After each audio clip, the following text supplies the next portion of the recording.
Kristina, Swedish, Kristina, December 18, 1626 to April 19, 1689, a member of the House of Vasa, was Queen of Sweden from 1632 until her abdication in 1654.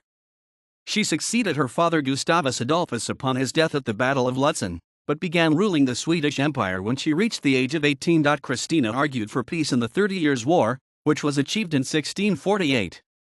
She is remembered as one of the most learned women of the 17th century. She was fond of books, manuscripts, paintings, and sculptures. With her interest in religion, philosophy, mathematics, and alchemy, she attracted many scientists to Stockholm, wanting the city to become the Athens of the North. She caused a scandal when she decided not to marry, and in 1654 when she abdicated her throne and converted to Catholicism. Kristina's financial extravagance brought the state to the verge of bankruptcy, and the financial difficulties caused public unrest after 10 years of ruling. At the age of 28, the Minerva of the North relinquished the throne to her cousin and moved to Rome. Pope Alexander VII described Kristina as a queen without a realm, a Christian without faith, and a woman without shame. Notwithstanding, she played a leading part in the theatrical and musical community and protected many Baroque artists, composers, and musicians. Being the guest of 5 consecutive popes, and a symbol of the Counter-Reformation, she is one of the few women buried in the Vatican grotto. Her unconventional lifestyle and masculine dressing have been featured in countless novels, plays, operas, and film. In all the biographies about Kristina, her gender and cultural identity play an important role. Kristina was born in the royal castle Tre Kronor on December 18, December 8, 1626. Her parents were the Swedish king Gustavus Adolphus and his German wife, Maria Eleonora. They had already had 2 daughters, a stillborn princess in 1620, and then the first princess Kristina, who was born in 1623 and died the following year. Excited expectations surrounded Maria Eleonora's 3rd pregnancy in 1626. When the baby was born, it was first thought to be a boy as it was hairy and screamed with a strong, hoarse voice. She later wrote in her autobiography that deep embarrassment spread among the women when they discovered their mistake. The king, though, was very happy, stating, "She'll be clever, she has made fools of us all." From most accounts, Gustav Adolf appears to have been closely attached to his daughter, and she appears to have admired him greatly. The crown of Sweden was hereditary in the House of Vasa, but from King Charles IX's time onward, reigned 1604–11, it excluded Vasa princes descended from a deposed brother, Erik XIV of Sweden, and a deposed nephew, Sigismund III of Poland. Gustav Adolf's legitimate younger brothers had died years earlier. The one legitimate female left, his half-sister Catherine, came to be excluded in 1615 when she married a non-Lutheran. So Kristina became the undisputed heir presumptive. From Kristina's birth, King Gustav Adolf recognized her eligibility even as a female heir, and although called queen, the official title she held as of her coronation by the Riksdag in February 1633 was king. Before Gustav Adolf left for Germany to defend Protestantism in the 30 Years' War, he secured his daughter's right to inherit the throne, in case he never returned, and gave orders to Axel Gustafsson Baner, his marshal, that Kristina should receive an education of the type normally only afforded to boys. Her mother, of the House of Hohenzollern, was a woman of volatile temperament. It is possible she was insane. After the king died on November 6, 1632 on the battlefield, his corpse was brought home in a coffin, with his heart in a separate box. Maria Eleonora ordered that the king should not be buried until she could be buried with him. She also demanded that the coffin be kept open, and went to see it regularly, patting it and taking no notice of the putrefaction. Eventually, the embarrassed chancellor, Axel Oxenstierna, saw no other solution than to have a guard posted at the room to prevent further episodes. As a result, he was not buried until June 22, 1634, more than 18 months later. In 1634, the instrument of government, a new constitution, was introduced by Oxenstierna. The constitution stipulated that the king must have a privy council, which was headed by Oxenstierna himself. Maria Eleonora had been indifferent to her daughter, but now, belatedly, Kristina became the center of her mother's attention. Gustav Adolf had decided that in the event of his death, his daughter should be cared for by his half-sister, Catherine of Sweden, and half-brother Carl Gyllenhielm as regent. This solution did not suit Maria Eleonora, who had her sister-in-law banned from the castle. In 1636, Chancellor Oxenstierna saw no other solution than to exile the widow to Gripsholm Castle, while the governing Regency Council would decide when she was allowed to meet her 9-year-old daughter. For the subsequent 3 years, Kristina thrived in the company of her Aunt Catherine and her family. In 1638, after the death of her aunt and foster mother Catherine of Sweden, the Royal Regency Council under Axel Oxenstierna saw a need to appoint a new foster mother to the underage monarch, her mother being exiled, which resulted in a reorganization of the Queen's household. In order to avoid the young Queen from being dependent upon a single individual and favorite mother figure, the Royal Council decided to split the office of head lady-in-waiting, responsible for the Queen's female courtiers, and the office royal governess, or foster mother, in 4, with 2 women appointed to share each office. Accordingly, Heveligjen Hutved and Christina Nadokdag were appointed to share the position of royal governess and foster mother with the title of Tuchtelsvoorstanderska, castigation mistress, while Beate Oxenstierna and Ebba Reining were appointed to share the position of head lady-in-waiting, all 4 with the formal rank and title of Hovmesterinne. The Royal Council's method of giving Queen Christina several foster mothers to avoid her forming an attachment to a single person appears to have been effective, as Kristina did not mention her foster mothers directly in her memoirs and did not seem to have formed any attachment to any of them. In fact, with only a few exceptions, such as Eva Sparre, Lady Jane Ruffin and Louise van der Nooth, Kristina did not show any interest in any of her female courtiers, and she generally mentions them in her memoirs only to compare herself favorably toward them by referring to herself as more masculine than they. Kristina was educated as a royal male would have been. The theologian Johannes Matthäi Goethus became her tutor. He gave her lessons in religion, philosophy, Greek and Latin. Chancellor Oxenstierna taught her politics and discussed Tacitus with her. Oxenstierna wrote proudly of the 14-year-old girl that she is not at all like a female and that she had a bright intelligence. Kristina seemed happy to study 10 hours a day. Besides Swedish, she learned at least 7 other languages: German, Dutch, Danish, French, Italian, Arabic and Hebrew. In 1636 to 1637, Peter Minuit and Samuel Blomert negotiated with the government to found New Sweden, the first Swedish colony in the New World. In 1638, Minuit erected Fort Christina in what is now Wilmington, Delaware. The Christina River was also named after her.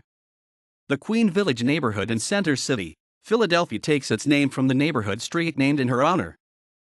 In 1644, Kristina was declared an adult, although the coronation was postponed because of the war with Denmark.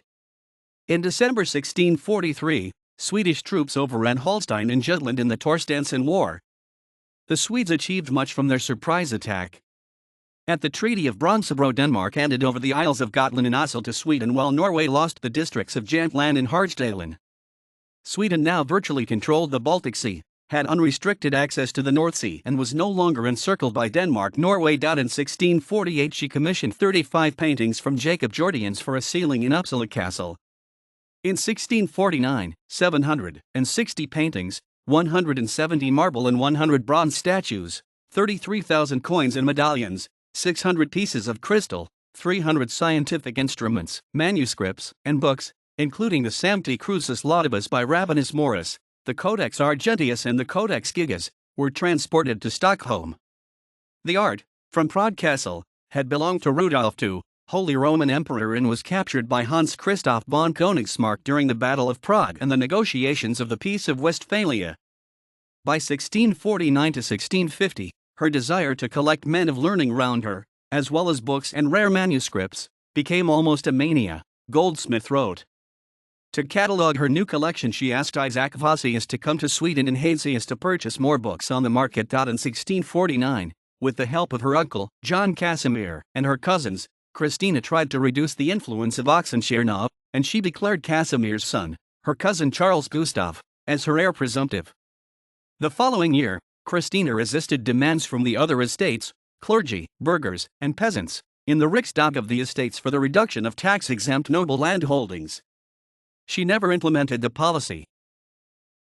Her father, Gustavus Adolphus, had come to the aid of the German Protestants in the 30 Years' War, to diminish Catholic influence and gain economic influence in the German states around the Baltic Sea. He won several battles, and in 1631, Cardinal Richelieu decided France would support Sweden with money and soldiers. But Gustavus was killed in 1632. Count Oxenstierna became regent and continued Sweden's part in the war. Defeated in the Battle of Nordlingen, 1634, the Swedish army retreated from southern Germany to Pomerania. Though Sweden won some later battles, the war effort was exhausting. Kristina reached her majority in 1644, and Chancellor Oxenstierna soon discovered that her political views differed from his own. In 1645 he sent his son, Johann Oxenstierna, to the Peace Congress in the Westphalian cities of Osnabrück and Munster, to argue against peace. Kristina, however, wanted peace at any cost and sent her own delegate, Johann Adler Salvius.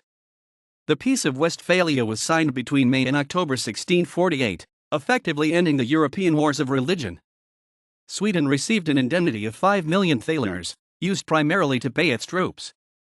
Sweden further received Western Pomerania, henceforth Swedish Pomerania, Wismar, the Archbishopric of Bremen, and the Bishopric of Verden as hereditary fiefs, thus gaining a seat and vote in the Diet of the Holy Roman Empire and in the respective diets, Kreistag, of 3 imperial circles, the Upper Saxon Circle, Lower Saxon Circle, and Lower Rhenish-Westphalian Circle. The city of Bremen was disputed. Shortly before the conclusion of the peace settlement, she admitted Salvius into the council, against Chancellor Oxenstierna's wishes.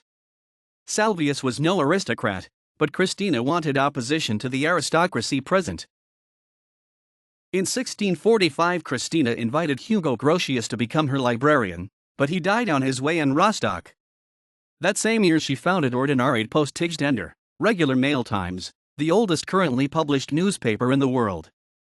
In 1647 Johann Freundsheim was appointed as her librarian. After the Battle of Prague, 1648, where her armies looted Prague Castle, many of the treasures collected by Rudolf II were brought back to Stockholm. Hence Kristina acquired for her library a number of valuable illustrated works and rare manuscripts. The inventory drawn up at the time mentions 100 in allerhand Kunstbüchern, 100 art books of different kinds, among them 2 world-famous manuscripts, Codex Gigas and Codex Argentius. The Semiramis from the north corresponded with Pierre Gassendi, her favorite author. Blaise Pascal offered her a copy of his Pascaline. She had a firm grasp of classical history and philosophy. Kristina studied Neo-Stoicism, the Church Fathers, and Islam. She systematically looked for a copy of the Treatise of the Three Impostors, a work bestowing doubt on all organized religion. In 1651 the Kabbalist Manasseh ben Israel offered to become her agent or librarian for Hebrew books and manuscripts. They discussed his messianic ideas as he had recently spelled them out in his latest book, Hope of Israel. Other illustrious scholars who came to visit were Claude Saumaise, Johannes Schefferus, Olaus Rudbeck, Johann Heinrich Bochler, Gabriel Naud, Christian Ravas, Nicholas Heinsius, and Samuel Bochant, together with Pierre Daniel Hude and Marcus Mybomius, who wrote a book about Greek dance. Kristina was interested in theater, especially the plays of Pierre Corneille. She was herself an amateur actress. In 1647 the Italian architect Antonio Bronati was ordered to build a theatrical setting in one of the larger rooms of the palace.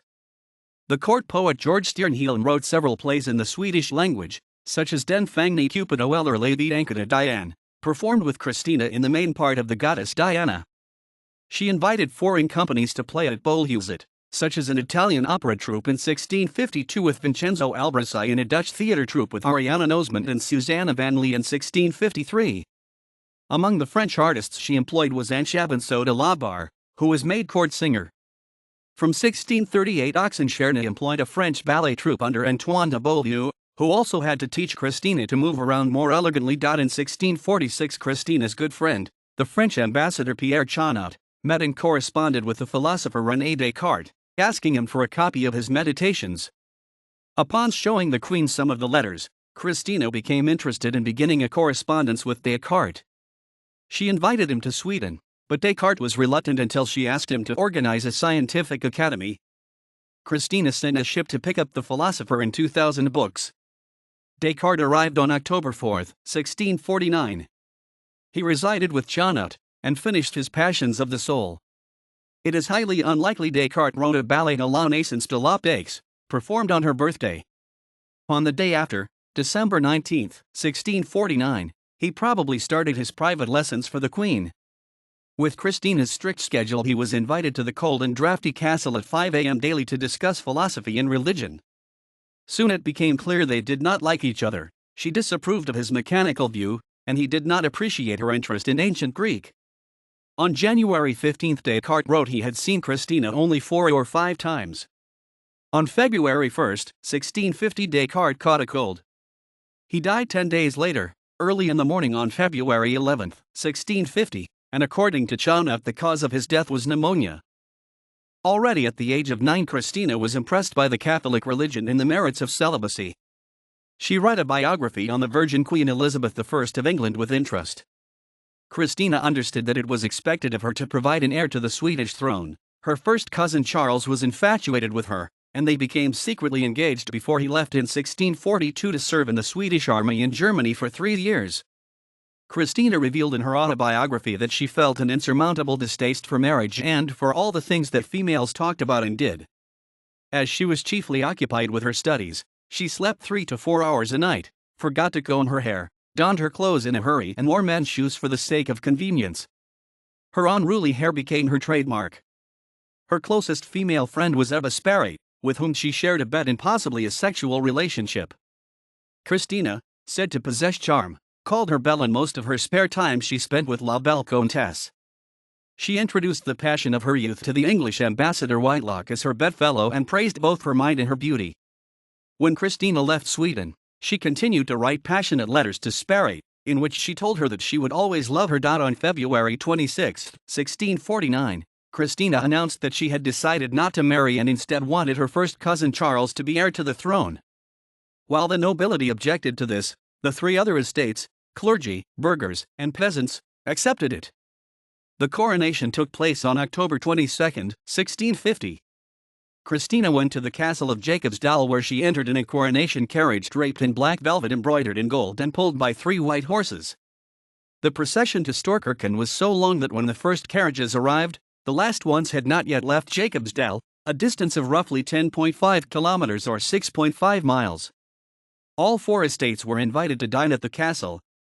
Fountains at the marketplace splashed out wine for 3 days, roast was served, and illuminations sparkled, followed by a themed parade, the illustrious splendors of Felicity, on October 24. Her tutor, Johannes Matthei, influenced by John Dury and Comenius, who since 1638 had been working on a new Swedish school system, represented a gentler attitude than most Lutherans. In 1644, he suggested a new church order, but it was voted down as this was interpreted as crypto-Calvinism. Queen Kristina defended him against the advice of Chancellor Oxenstierna, but 3 years later, the proposal had to be withdrawn. In 1647, the clergy wanted to introduce the Book of Concord, Swedish, Concordieboken, a book defining correct Lutheranism versus heresy, making some aspects of free theological thinking impossible. Matthei was strongly opposed to this and was again backed by Kristina. The Book of Concord was not introduced. She had long conversations about Copernicus, Tycho Brahe, Bacon, and Kepler with Antonio Macedo, secretary and interpreter for Portugal's ambassador. Macedo was a Jesuit, and in August 1651 smuggled on his person a letter from Kristina to his general in Rome. In reply, Paolo Casati and Francesco Malin came to Sweden in the spring of 1652, trained in both natural sciences and theology. She had more conversations with them, being interested in Catholic views on sin, immortality of the soul, rationality, and free will. The 2 scholars revealed her plans to Cardinal Fabio Chigi. Around May 1652, Kristina decided to become Catholic. She sent Matthias Pelbitsky to Madrid. In August, King Philip IV of Spain sent the Spanish diplomat Antonio Pimentel de Prado to Stockholm. After reigning almost 20 years, working at least 10 hours a day, Kristina had what some have interpreted as a nervous breakdown. She suffered with high blood pressure, complained about bad eyesight and pain in her neck. Grégoire François de Retz, since 1642 the court physician, was called when she suddenly collapsed in 1651. In February 1652 the French doctor Pierre Bourdelot arrived in Stockholm. Unlike most doctors of that time, he held no faith in bloodletting. Instead, he ordered sufficient sleep, warm baths, and healthy meals, as opposed to Kristina's hitherto ascetic way of life. She was only 25, and advising that she should take more pleasure in life, Bourdelot asked her to stop studying and working so hard and to remove the books from her apartments. For years, Kristina knew by heart all the sonnets from the Ars Amatoria and was keen on the works by Martial and Petronius. The physician showed her the 16 erotic sonnets of Pietro Aretino, which he kept secretly in his luggage. By subtle means Boudelaire undermined her principles. She now became an Epicurean. Her mother and de la Gardie were very much against the activities of Boudelaire and tried to convince her to change her attitude towards him. Boudelaire returned to France in 1653 laden in riches and curses. Christina told the consuls, "I do not intend to give you reasons, I am simply not suited to marriage." The consuls refused and Christina agreed to stay on the condition they never again asked her to marry. In 1651, Christina lost much of her popularity after the beheading of Arnold Johann Messenius, together with his 17-year-old son, who had accused her of serious misbehavior and of being a Jezebel. According to them, Christina was bringing everything to ruin, and that she cared for nothing but sport and pleasure. In 1653, she founded the Amarantin Order. Antonio Pimentel was appointed as its first knight. All members had to promise not to marry again. In 1653, she ordered Vossius and Heinsius to make a list of about 6,000 books and manuscripts to be packed and shipped to Antwerp. In February 1654, she plainly told the consul of her plans to abdicate. Oxenstierna told her she would regret her decision within a few months. In May, the Riksdag discussed her proposals. She had asked for 200,000 riksdaler a year, but received dominions instead. Financially, she was secured through a pension in revenue from the town of Norrköping, the Isles of Gotland, Ballenassel, and Podel, Wolgast, and Nucloster in Mecklenburg and estates in Pomerania. Her plan to convert was not the only reason for her abdication, as there was increasing discontent with her arbitrary and wasteful ways. Within 10 years, she and Oxenstierna had created 17 counts, 46 barons, and 428 lesser nobles. To provide these new peers with adequate apanages, they had sold or mortgaged crown property representing an annual income of 1,200,000 riksdaler. During the 10 years of her reign, the number of noble families increased from 300 to about 600, rewarding people like Leonard Torstenson, Du Rietz, Louis de Geer and Johann Ponstronch for their efforts. These donations took place with such haste that they were not always registered, and on some occasions the same piece of land was given away twice. Christina abdicated her throne on June 6, 1654 in favor of her cousin Charles Gustav. During the abdication ceremony at Uppsala Castle, Christina wore her regalia, which were ceremonially removed from her, one by one. Per Brock, who was supposed to remove the crown, did not move, so she had to take the crown off herself. Dressed in a simple white taffeta dress, she gave her farewell speech with a faltering voice, thanked everyone and left the throne to Charles X Gustav, who was dressed in black. Per Brock felt that she stood there as pretty as an angel. Charles Gustav was crowned later on that day. Christina left the country within a few days. In the summer of 1654, Christina left Sweden in men's clothing with the help of Bernardino de Rebolito, and rode as Count Donna through Denmark.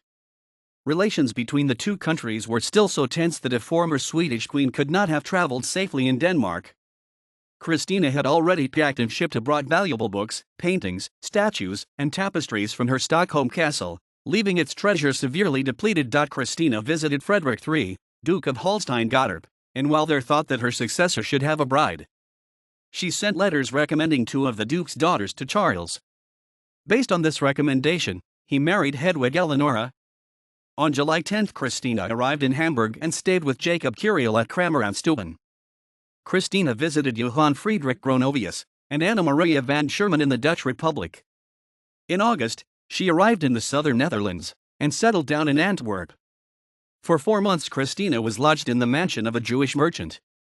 She was visited by Archduke Leopold Wilhelm of Austria, the Prince de Condé, Ambassador Pierre Chanot, as well as the former governor of Norway, Hannibal Sehested. In the afternoons she went for a ride, and each evening parties were held. There was a play to watch or music to listen to. Christina ran quickly out of money and had to sell some of her tapestries, silverware, and jewelry. When her financial situation did not improve, the Archduke invited her to his Brussels palace on Koudenberg. On December 24, 1654, she converted to the Catholic faith in the Archduke's chapel in the presence of the Dominican Guimes, Raimondo Montecuccoli, and Pimentel. Baptized as Christina Augusta, she adopted the name Christina Alexandra. She did not declare her conversion in public, in case the Swedish council might refuse to pay her alimony. In addition, Sweden was preparing for war against Pomerania, which meant that her income from there was considerably reduced. The Pope and Philip IV of Spain could not support her openly either, as she was not publicly a Catholic yet.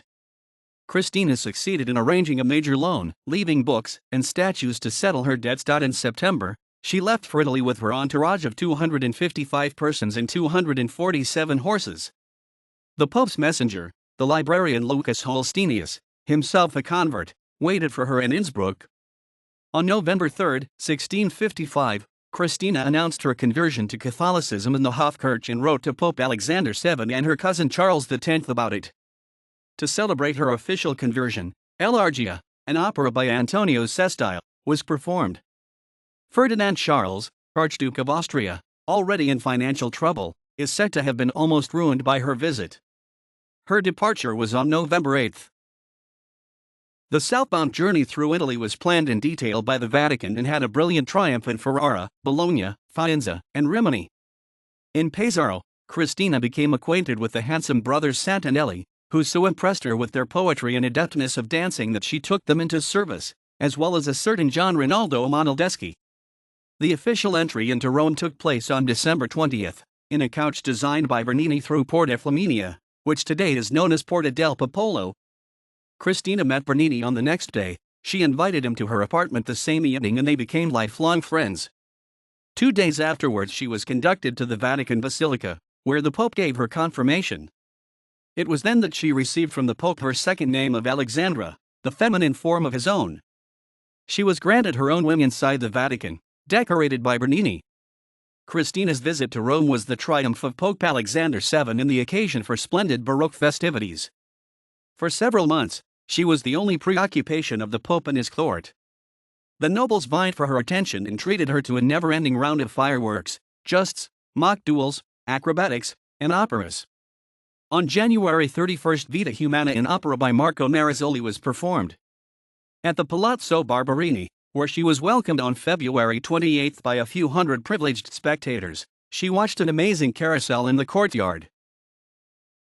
Kristina had settled down in the Palazzo Farnese, which belonged to the Duke of Parma. Every Wednesday she held the palace open to visitors from the higher classes who kept themselves busy with poetry and intellectual discussions. Kristina opened an academy in the palace on January 24, 1656, called Academy of Arcadia, where the participants enjoyed music, theater, and literature. The poet-writer Anslo was presented to her. Belonging to the Arcadia circle was also Francesco Negri, a Franciscan from Ravenna who was regarded as the first tourist to visit North Cape, Norway.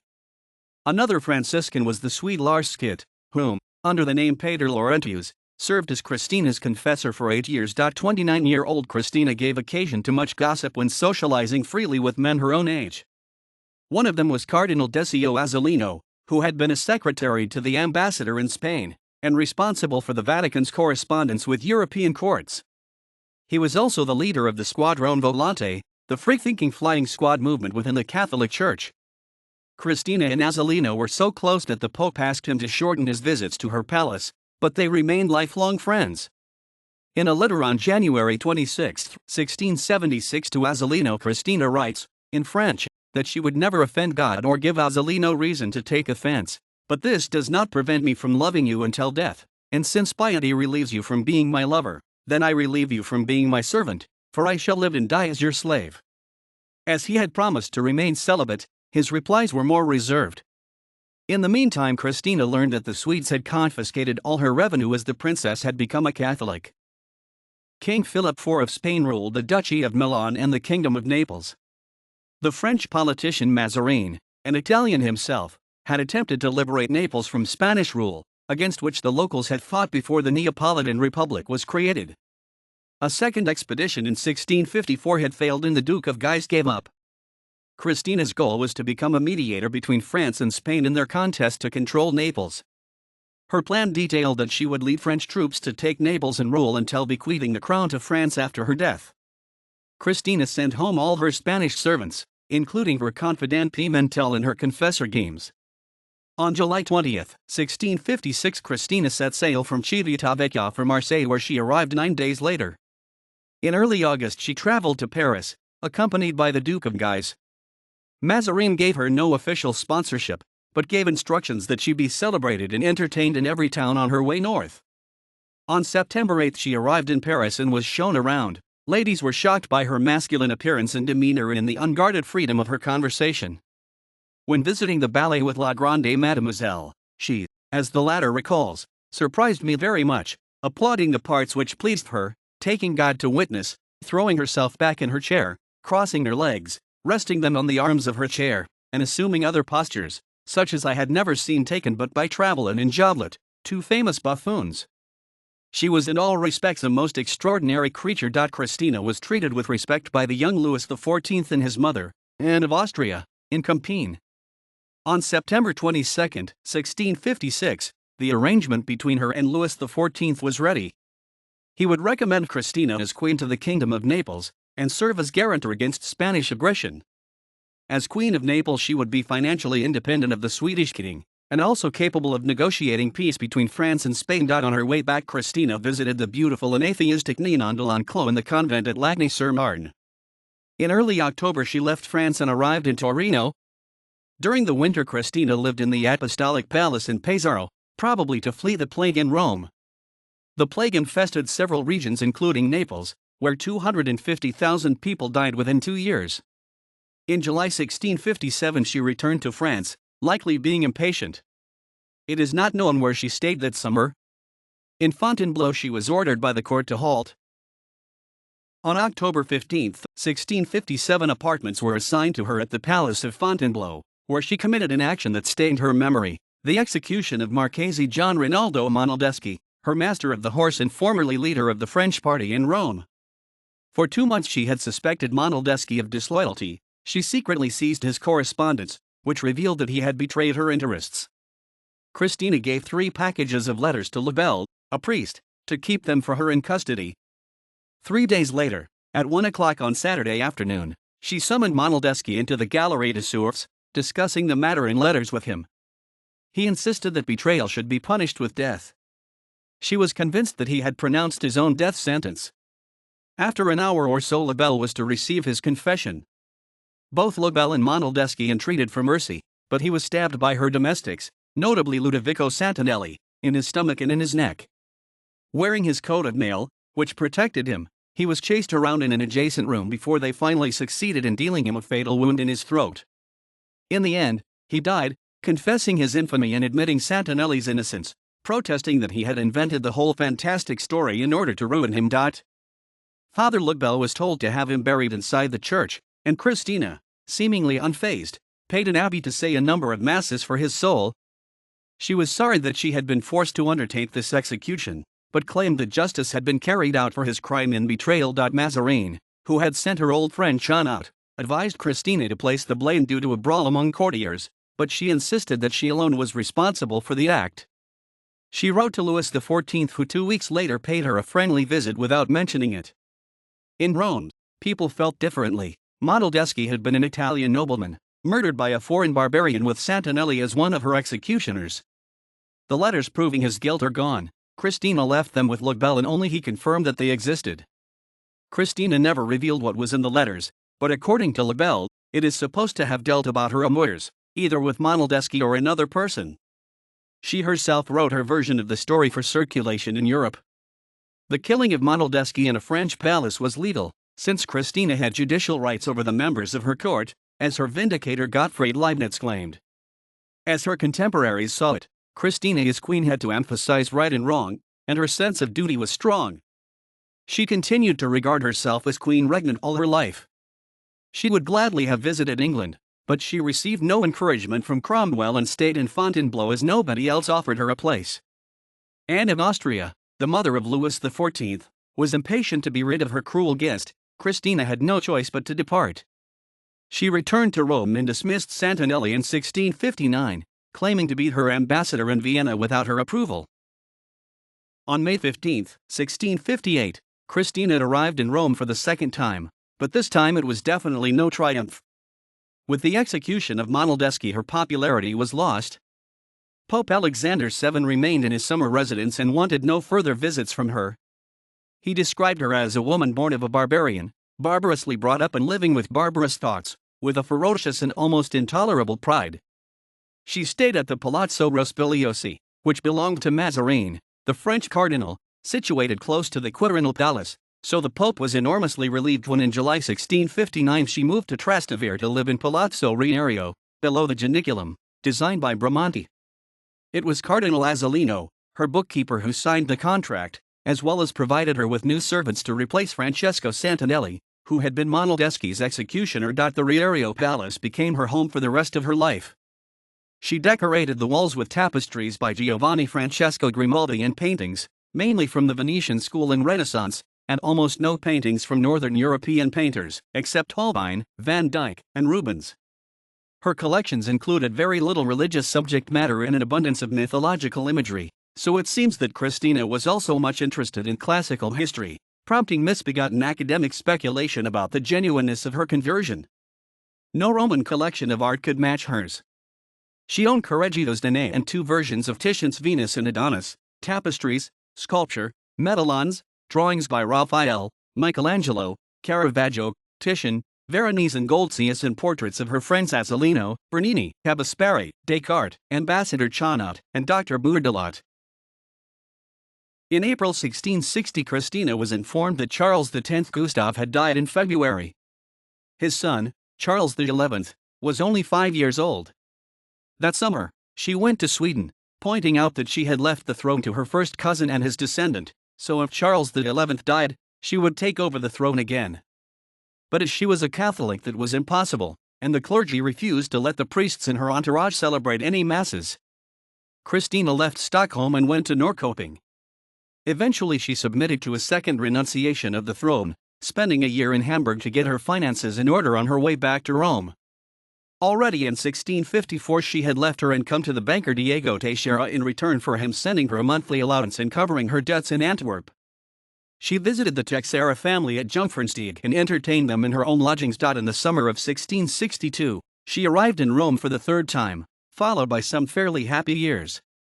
A variety of complaints and allegations made her resolve in 1666 once more to return to Sweden.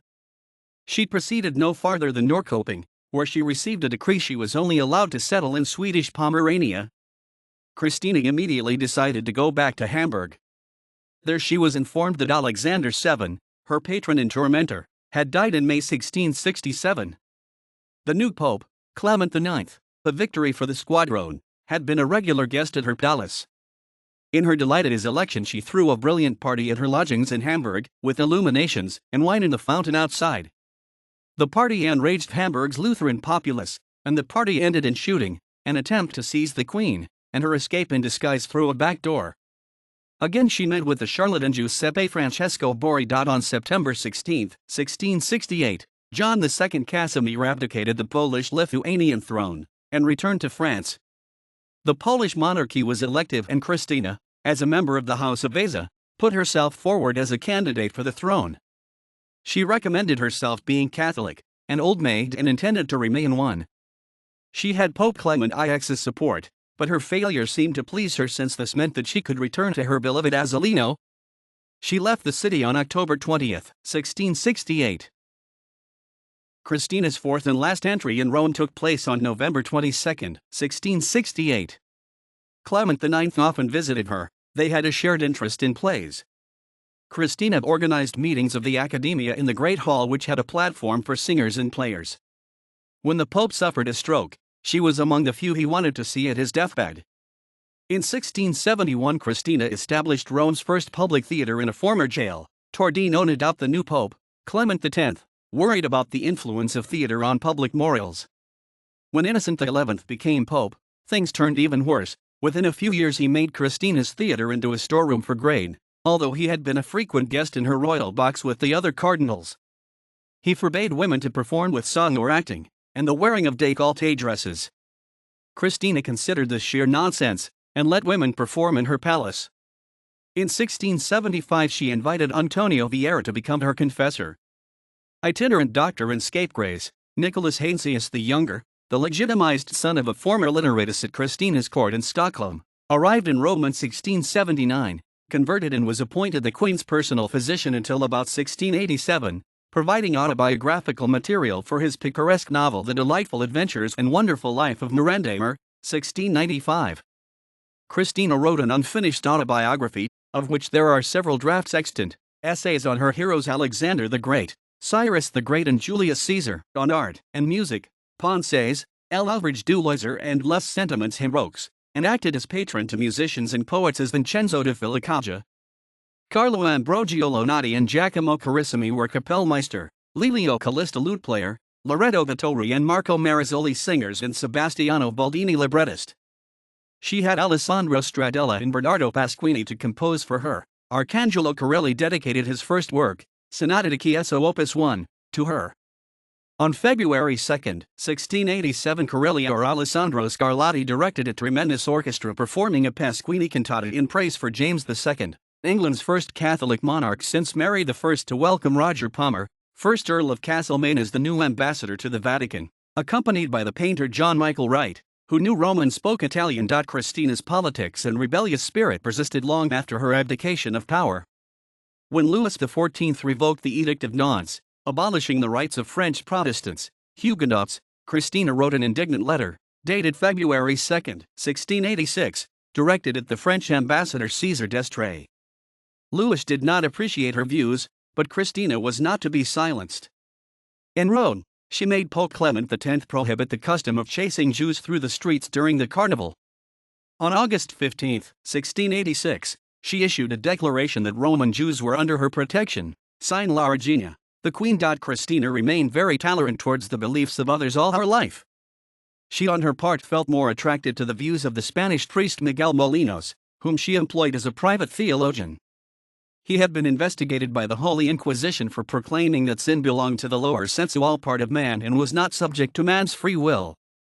Christina sent him food and hundreds of letters when he was locked up in Castel Sant'Angelo. In February 1689, the 62-year-old Christina fell seriously ill after a visit to the temples in Campania, and received the last rites. She suffered from diabetes mellitus. Christina seemed to recover, but in the middle of April she developed an acute streptococcus bacterial infection known as erysipelas, then contracted pneumonia and a high fever. On her deathbed she sent the Pope a message asking if he could forgive her insults. She died on April 19, 1689 in Palazzo Farnese at 6 in the morning. Christina had asked for a simple burial in the Pantheon, Rome, but the Pope insisted on her being displayed on a lit parade for 4 days in the Riario Palace. She was embalmed, covered with white brocade, a silver mask, a gilt crown and scepter. The Queen wore a thin mantle, decorated with hundreds of crowns and fur bordered with ermine. Under this a splendid garment in 2 pieces, thin gloves, and drawers of knitted silk and a pair of elegant textile boots. In similar fashion to the Pope's, her body was placed in 3 coffins, one of cypress, one of light and finally one made of oak. The funeral procession on May 2 led from Santa Maria in Vallicella to St. Peter's Basilica, where she was buried within the Grand Vatican, one of only 3 women ever given this honor, the other 2 being Matilda of Tuscany and Maria Clementina Sobieska. Her intestines were placed in a high urn. In 1702 Clement XI commissioned a monument for the Queen, in whose conversion he vainly foresaw a return of her country to the faith and to whose contribution towards the culture of the city he looked back with gratitude. This monument was placed in the body of the basilica and directed by the artist Carlo Fontana. Christina had named Azzolino her sole heir to make sure her debts were settled, but he was too ill and worn out even to join her funeral, and died in June the same year.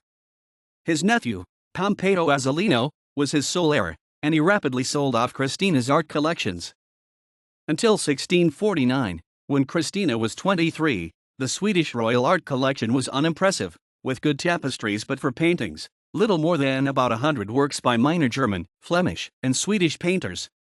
But in May 1649 the fabulous loot from the occupation of Prague Castle the previous year arrived, with the pick of the collection amassed by the obsessive collector Rudolph II, Holy Roman Emperor, 1552 to 1612, one of the most important in Europe. Rudolph's bulk purchases had included the famous collection of Emperor Charles V's leading minister Cardinal Granvelle, 1517 to 86, which he had forced Granvelle's nephew and heir to sell to him. Granvelle had been the greatest private collector of his time, the friend and patron of Titian and Leone and many other artists. Christina was entranced by her new possessions, and remained a keen collector for the rest of her life, and as a female art collector is only exceeded by Catherine the Great of Russia in the early modern period. Rudolph had collected old and contemporary works from both Italy and Northern Europe, but it was the Italian paintings that excited Christina, and by her death her collection contained relatively few northern works other than portraits. Most of the Prague booty remained in Sweden after Kristina's departure for exile. She only took about 70 to 80 paintings with her, including about 25 portraits of her friends and family, and some 50 paintings, mostly Italian, from the Prague loot, as well as statues, jewels, 72 tapestries, and various other works of art. She was concerned that the royal collections would be claimed by her successor, and prudently sent them ahead to Antwerp in a ship in August 1653, almost a year before she abdicated, an early sign of her intentions. Christina greatly expanded her collection during her exile in Rome, for example adding the 5 small Raphael predella panels from the Colonna altarpiece, including the Agony and the Garden are united with the main panel in New York, which were bought from a convent near Rome. She was apparently given Titian's Death of Abdication by the greatest collector of the age, Archduke Leopold William of Austria, viceroy in Brussels. She received many such gifts from Catholic royalty after her conversion, and gave some generous gifts herself, notably Albrecht Dürer's panels of Adam and Eve to Philip IV of Spain, now Prado. She also gave away 2 paintings by Peter Bruegel the Elder, Dolgret and the Cripples, now Louvre. In such ways the balance of her collection shifted to Italian art. The Riario Palace finally provided a suitable setting for her collection, and the Sala dei Quadri, paintings room, had her finest works, with 13 Titians and 11 Veroneses, 5 Raphaels, and several Correggios. Titian's Venus Anadyomene was among them. Venus Mourns Adonis by Veronese was from Prague, and is now back in Sweden, National Museum. Kristina liked to commission portraits of herself, friends, and also notable people she had not met, from 1647 sending David Beck, her Dutch court painter, to several countries to paint notabilities. She encouraged artists to study her collection, including the drawings, and exhibited some of her paintings, but apart from portraits she commissioned or bought few works by living painters, except for drawings. Sculptors did rather better, and Bernini was a friend, while others were commissioned to restore the large collection of classical sculpture which she had begun to assemble while still in Sweden. On her death she left her collection to Cardinal Decio Azzolino, who himself died within a year, leaving the collection to his nephew, who sold it to Don Livio Oniscalchi, commander of the papal army, at which point it contained 275 paintings, 140 of them Italian. The year after Oniscalchi's death in 1713, his heirs began protracted negotiations with the great French connoisseur and collector Pierre Crozet, acting as intermediary for Philippe II, Duke of Orleans, from 1715 the regent of France.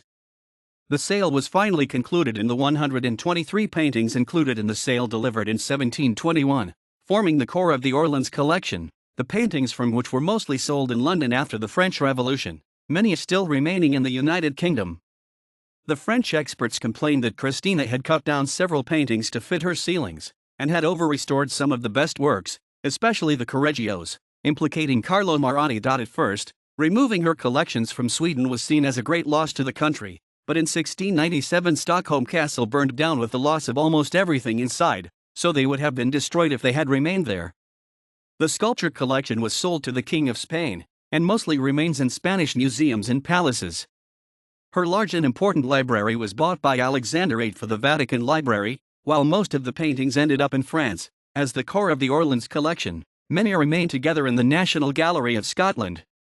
1,700 drawings from her collection, among them works by Michelangelo, 25, and Raphael, were acquired in 1790 by Willem-Emanuel Estevenen for the Tailors Museum in Haarlem, the Netherlands. Historical accounts of Kristina include regular reference to her physical features, mannerisms, and style of dress. Kristina was known to have a bent back, a deformed chest, and irregular shoulders. Some historians have speculated that references to her physical attributes may be overrepresented in related historiography, thus giving the impression that this was of greater interest to her contemporaries than was actually the case. However, given how influential Kristina became in her own era, especially for those in Rome, it is likely her style and mannerisms were at least of general interest to those around her, and this is reflected in many accounts. As a result of conflicting and unreliable accounts, some know better than gossip, the way in which Kristina is described, even today, is a matter of debate. According to Kristina's autobiography, the midwives at her birth first believed her to be a boy because she was completely hairy and had a coarse and strong voice. Such ambiguity did not end with her birth. Kristina made cryptic statements about her constitution and body throughout her life. Kristina also believed a wet nurse had carelessly dropped her to the floor when she was a baby. A shoulder bone broke, leaving one shoulder higher than the other for the rest of her life.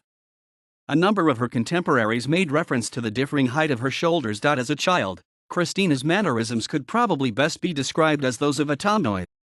Her father insisted she should receive the education of a prince, and some have interpreted this as acceptance, on the part of the king, that she had masculine features or that there was some form of gender ambiguity in her upbringing. She was educated as a prince and taught, and enjoyed, fencing, horse riding, and bear hunting. As an adult, it was said that Kristina walked like a man, sat and rode like a man, and could eat and swear like the roughest soldiers. Kristina's contemporary John Bargrave described her comportment in a similar fashion but said witnesses ascribed her style more to childishness or madness than masculinity. When she arrived in Rome in 1655, she had shaven her head and wore a big, dark wig. By 1665, according to Edward Brown, she regularly wore a velvet justaucorps, cravat, and man's peruke. While Kristina may not have been alone in her own time for choosing masculine dress, Leonora Kristina Ulfeldt, for example, was known for dressing the same way. She also had physical features some described as masculine. According to Henry II, Duke of Guise, she wears men's shoes and her voice and nearly all her actions are masculine. When she arrived in Lyon, she again wore a toque and had styled her hair like that of a young man. It was noted that she also wore large amounts of powder and face cream. In one account she was sunburned, and she looked like a sort of Egyptian street girl, very strange, and more alarming than attractive. Living in Rome, she formed a close relationship with Cardinal Azzolino, which was controversial but symbolic of her attraction to relationships which were not typical for a woman of her era and station. She abandoned her manly clothes and took to wearing décolleté dresses so risqué that they drew a rebuke from the Pope. As an older woman, Kristina's style changed little. François Maximilien Misson, visiting Rome in the spring of April 1688, wrote, "She is over 60 years of age, very small of stature, exceedingly fat and corpulent. Her complexion and voice and face are those of a man. She has a big nose, large blue eyes, blonde eyebrows, and a double chin from which sprout several tufts of beard. Her upper lip protrudes a little. Her hair is a light chestnut color, and only a palm's breadth in length. She wears it powdered and standing on end, uncombed. She is very smiling and obliging. You will hardly believe her clothes, a men's jacket, in black satin, reaching to her knees, and buttoned all the way down, a very short black skirt, and men's shoes, a very large bow of black ribbons instead of a cravat, and a belt drawn tightly under her stomach, revealing its rotundity all too well." In her autobiography, 1681, Kristina is flirting with her androgynous personality. The question of her sexuality has been debated, even as a number of modern biographers generally consider her to have been a lesbian, and her relationships with women were noted during her lifetime. Kristina seems to have written passionate letters to Abbe Sparre, and Gilliatt suggested a relationship between Kristina and Gabrielle de Roquecourt de Mortemart, Rachel, a niece of Diego Teixeira, and the singer Angelina Giorgino. Some historians assert she maintained heterosexual, non-sexual, lesbian, or bisexual relationships during the course of her life depending on which sources consulted. According to Veronica Buckley, Kristina was a dabbler who was painted a lesbian, a prostitute, a hermaphrodite, and an atheist by her contemporaries, though in that tumultuous age, it is hard to determine which was the most damning label. Kristina wrote near the end of her life that she was neither male nor hermaphrodite, as some people in the world have passed me for. Bargrave recounted that Kristina's relationship with Azzolino was both familiar, intimate, and amorous, and that Azzolino had been sent, by the Pope, to Romania as punishment for maintaining it. Buckley, on the other hand, believed there was in Kristina a curious squeamishness with regard to sex, in that a sexual relationship between herself and Azzolino, or any other man, seems unlikely. Based on historical accounts of Kristina's physicality, some scholars believe that she may have been an intersex individual. In 1965, these conflicting accounts led to an investigation of Kristina's remains. Physical anthropologist Carl Hermann Georgsjoe, who undertook the investigation, explained, "Our imperfect knowledge concerning the effect of intersex on the skeletal formation makes it impossible to decide which positive skeletal findings should be demanded upon which to base the diagnosis of an intersex condition." Nevertheless, Georgsjoe speculated that Kristina had reasonably typical female genitalia because it is recorded by her physicians Bourdelot and Macchiati that she menstruated. George Jo's osteological analysis of Kristina's skeleton led him to state that they were of a typically female structure. Some of the symptoms could be due to polycystic ovary syndrome, a complex multi-endocrine disorder including hirsutism, male pattern/type hair growth, due to increased androgen hormone levels, and abdominal obesity due to the hormone insulin receptor defects. Buckley suggested that her low comprehension of the need for most social norms, little desire to act, dress, or do other social norms, and her preference to wear, act, and do only that which she deemed logically practical, point to her having a pervasive developmental disorder, such as Asperger's syndrome. The complex character of Kristina has inspired numerous plays, books, and operatic works. Jacopo Ferroni's 1849 opera Kristina, Regina di Svezia is based on the events surrounding her abdication. Other operas based on her life include Alessandro Nini's Kristina di Svezia, 1840, Giuseppe Lillo's Kristina di Svezia, 1841, and Sigismund Thalberg's Kristina di Svezia, 1855. August Strindberg's published Kristina, 1901. Zacharias Topelius wrote an historical allegory Stjärnornas Kungabarn, 1899-1900. Kristina's life was famously fictionalized in the classic feature film Queen Christina, 1933. This film, starring Greta Garbo, depicted a heroine whose life diverged considerably from that of the real Kristina. In the Italian film Love and Poison, 1950-52, Kristina is played by actress Lois Maxwell. Cari Utrio published Cardin and Hera Giacconi's Kristin, 1969. In The Abdication, 1974, starring Liv Ullmann, Kristina arrives in the Vatican and falls in love with Cardinal Azzolino. The script was based on a play by Ruth Wolff. Herta J. Olsen wrote 2 novels in Danish on her life, Helta Kongens Datter, 1975, and In Dronning Verdig, 1976. Laura Ruohonen wrote Queen C, 2003, which presents a woman centuries ahead of her time who lives by her own rules. In Eric Flint Hess' Alternative History 1632 series, part of his A City Shards universe, she is a major character. Comedian Jade Esteban Estrada portrayed her, 2004, in the solo musical Icons, The Lesbian and Gay History of the World Volume 2. Michel-Marc Bouchard's play Kristina, The Girl King, is a biographical depiction of Queen Kristina's short rule premiered in 2012. Mika Kaurismäki's film, The Girl King, based on the play, premiered December 11, 2015. She is featured as the leader of the Swedish civilization in the video game expansion pack Civilization 6, Gathering Storm, although her name is spelled Kristina. Her unique ability grants her buildings and wonders with great works slots, must be 3 slots for buildings and 2 slots for wonders, automatic theming, granting tourism and culture bonuses, once they are filled with great works without regard to normal theming rules.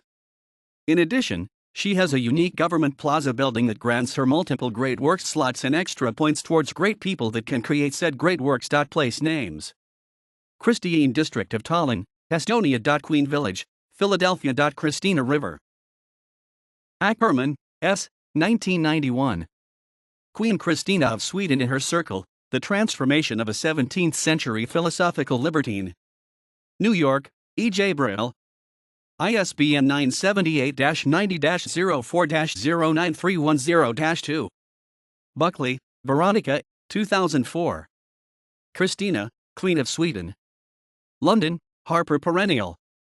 ISBN 978-1-84115-736-8. Clark, Martin Lowther, 1978, The Making of a Queen, The Education of Kristina of Sweden.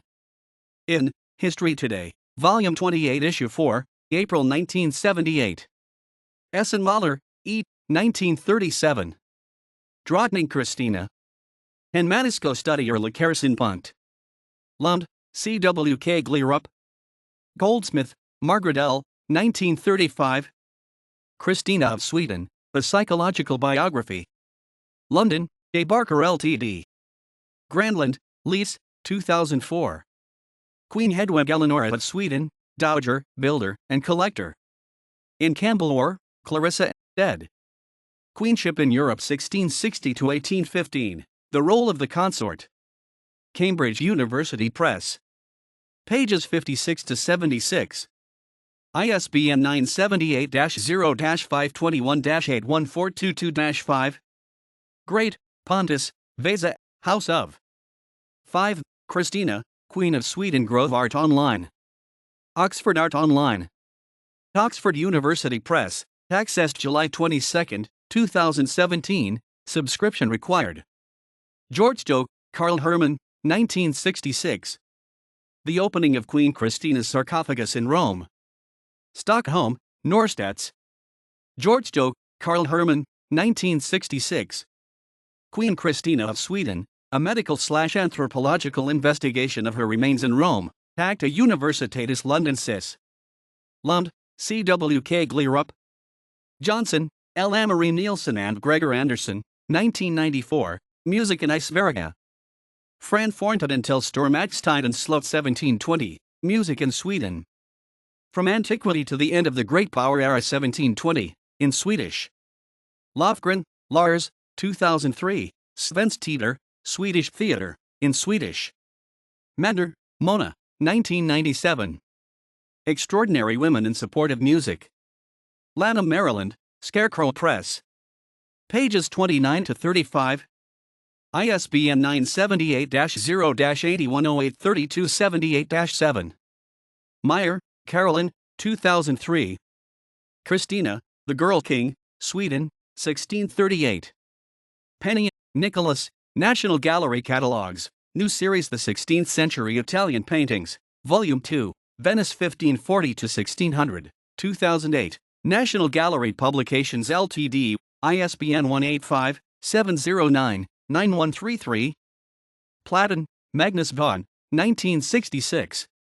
Kristina of Sweden, Documents and Studies. Stockholm, National Museum. Stalp, Sven, 1996. Drottning Kristina. Stockholm, Aldus/Bonnier.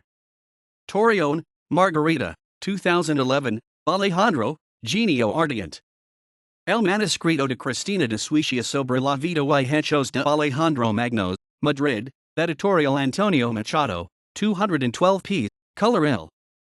ISBN 978-84-7774-257-9. Trevor Roper, Hugh, Princes and Artists, Patronage, and Ideology at 4 Habsburg Courts 1517 to 1633, Thames and Hudson, London, 1976. Turner, Nicholas, Federico Baracci, 2000, Vilo. Watson, Peter, Wisdom and Strength, The Biography of a Renaissance Masterpiece, Hutchinson, 1990, ISBN 0091746337X.